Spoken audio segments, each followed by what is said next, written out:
tôi mơថ្ងៃលេខនៅឆ្នេរកោមួយខ្ញុំមកផ្លែត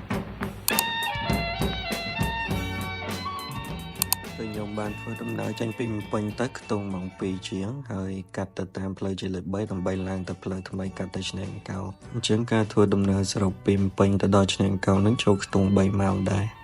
First stop ខ្ញុំចេញពីភ្នំពេញទៅជិះរហូតមកដល់អង្គសោមគឺខ្ញុំចូលដាក់មេកំប៉ុងសិនរួចបន្តដំណើរទៅដល់ឆ្នេរកោមកគ្រាន់តែ trip ទឹកនេះលក្ខណៈយើងជិះឈៀល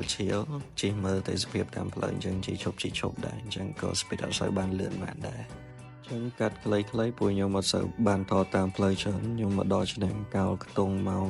4ជាង4ប្រហែលជា4កន្លះព្រោះជិះឈប់និយាយទៅគឺសុកហ្មងគឺជិះពីភ្នំពេញមកមើលថ្ងៃលិចនេះគឺអត់ព្រៀងទុកទេកម្រងមើលថ្ងៃលិចគឺបានជោគជ័យហើយខ្ញុំអង្គុយនៅស្ទែនកោហ្នឹង